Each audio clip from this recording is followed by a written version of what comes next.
So today's title, which we never start with because we usually forget it after the week, but week is called The Big Picture.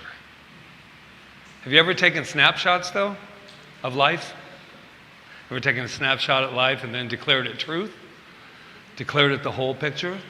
Why you guys all look so sheepish? Am I the only one that's ever done that? Do you know what I mean by that when I say take a snapshot of something?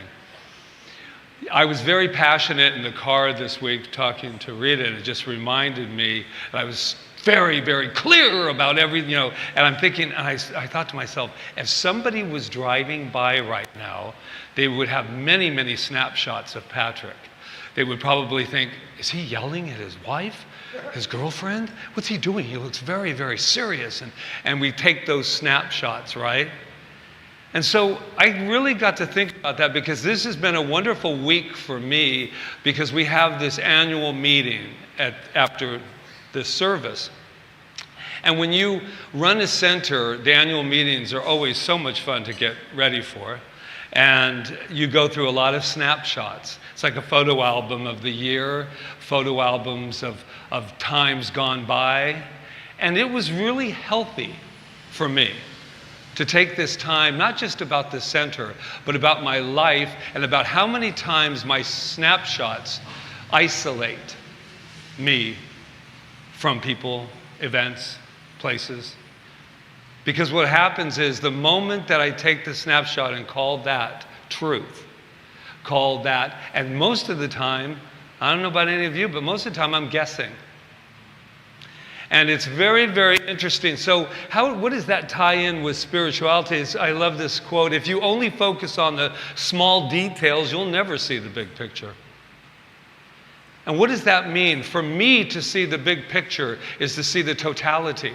And using this center as a good example, we have a really strong pulse, a finger on the pulse, because we're here and we've pretty much devoted a lot of years from our hearts and built this incredible community. But we have a pulse and we see the big picture, and sometimes we don't. People that just, like you're new today, right? Do you know the big picture of this building and everything? Probably Jeremy and Amy told you, right? Yeah, nothing, not all that. And so I'm thinking, how can I work this into my life? Because for me, daily, I work upon myself. Does that make sense? I work upon myself. And so the big picture, I came up with a word that really helps me, and that's curiosity. Curiosity for me opens up to a bigger picture, seeing beyond the snapshots and finding the big truth in what's going on in my life. And spirit does see, that spirit that runs through us, does it see the big picture? It sees the big picture. And how I'm going to relate it is as a spiritual counselor and as a spiritual leader, when I am with someone, I don't want to take a snapshot of what I'm working with or dealing with, do I? I mean, if somebody comes in and they have a broken leg and they're in pain, I don't want to snap that shot of them. That's not my job. If someone's going through anything mentally in their lives, relationships, money's a big one sometimes, and prosperity, you don't really want me to take a picture of that. What I do is I look beyond that and I see the big picture of you. And that's a good thing, isn't it? I see you. We were at an event a couple days ago or whatever it was, and this person was going through some pain. And it didn't mean that I didn't see or feel the pain, but I allowed myself to just become this energy that you can utilize because I'm looking at you in your big picture. And it is beautiful and it's expansive. Does that make sense? You guys all look like dazed. What happened? What happened here? You guys look, wait a minute. Where's the punchline? But I really had an opportunity this week to really reflect on how many snapshots are taken, and in an album, right? And you're looking at, can you imagine that all the snapshots that are in there are you, describing you, instead of looking at the totality of who you are? Do you know who you are? Yeah, you do. And our snapshots in life are pretty good because we put on different costumes for different events and people and places and things, right? Going home to see the family. Hold on. All right, I'm home. I remember that, right? Going home to see my mom, and I'm like, I'm independent, I don't need anybody. Hi, Mom. Go ahead, and then I'm opening up the refrigerator first thing.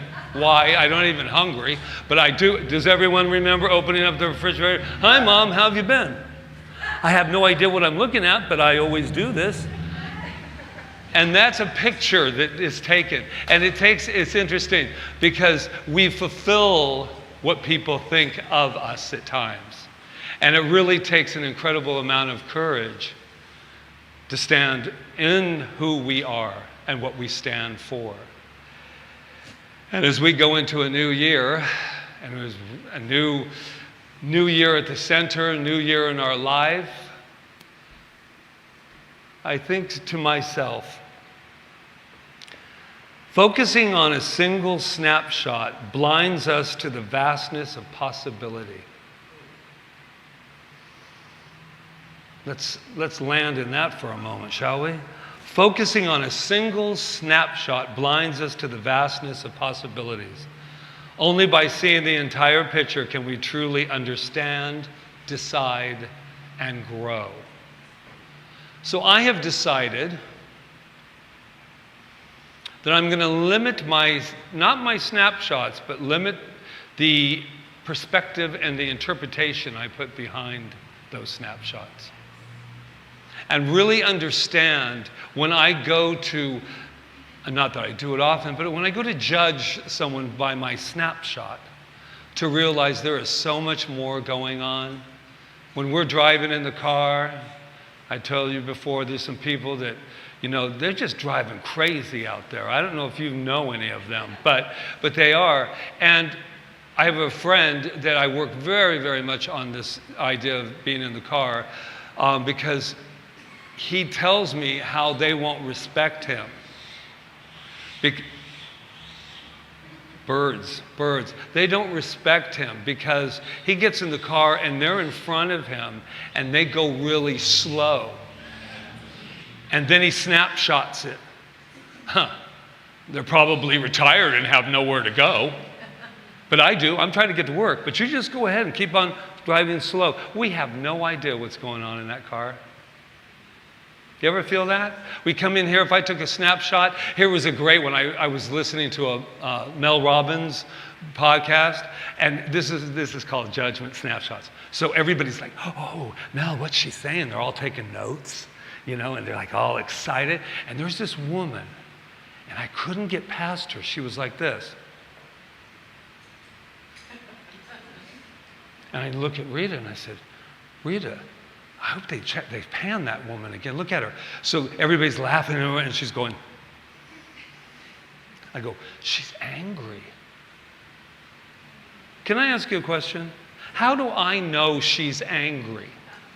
Because I took a snapshot of a face that wasn't acting like everybody else's face. It's such an eye-opener for me. It's like when I'm looking at all of you. I know what you're thinking. All the time. You don't think I do, but I'll snapshot you like you can't even believe. And I'll go home and say, look at Patty Ray. What is she thinking? No, don't you hate it when people put out your name? Yeah. But I will say something about Patty Ray just because I can, and because I'm going to go a bigger picture than what she brought Quanta some nice little food. And Quanta said, wrote you a letter too, didn't she? You didn't know that about our cat, our center cat. Can work a typewriter. Oh, Gee, I'm not at all old.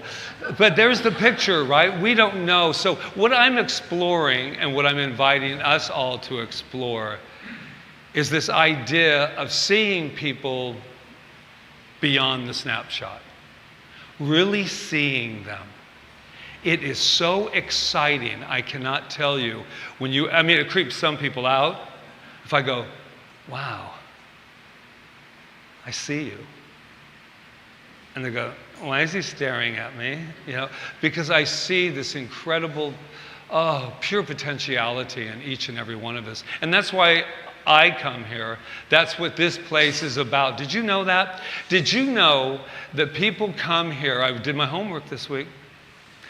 People come here, and I was going to save it for the meeting, but I never can trust who's going to stay, so I'll just give you a little bit of this information here. Ernest Holmes, who's an absolute mystic, and if you look at his picture, doesn't look like anything's really happening. He's just looks kind of, like stiff a little.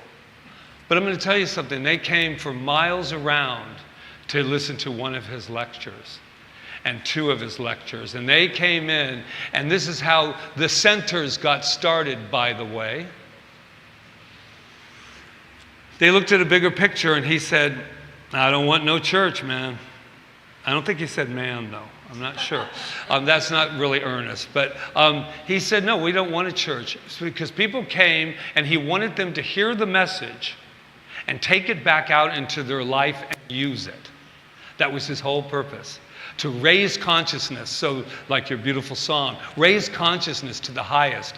And they said, okay, Ernest, that's true, but I go to this church over here, and then over here, and I don't like the dogma and everything with it. So we need a place where we can take this teaching and come together and talk about it, explore it.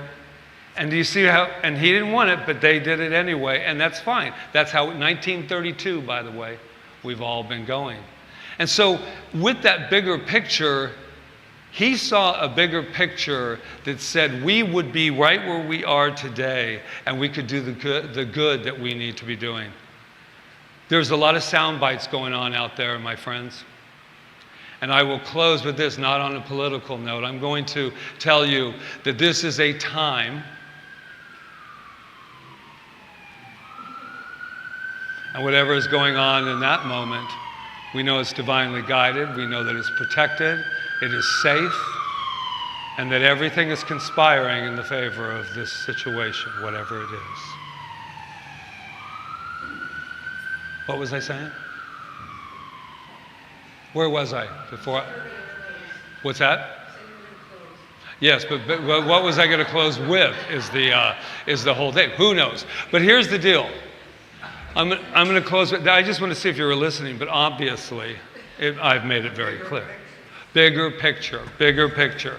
So I'm going to give you an invitation for this week to watch with your camera. I was going to say camera, but cell phone.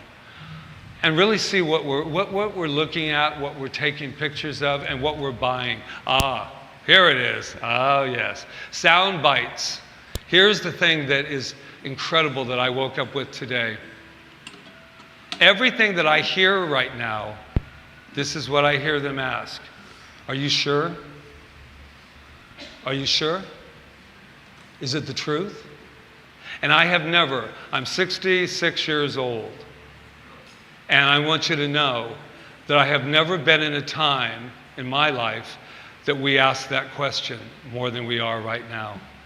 And so what is interesting about it is, what is the truth? And for me, I better know what I believe in.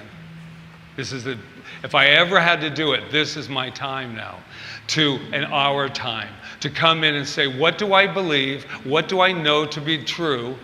Because everything that is snapshots and sound bites that are coming at me, I don't know if it is. And I used to tell people what I heard. I can't do that anymore.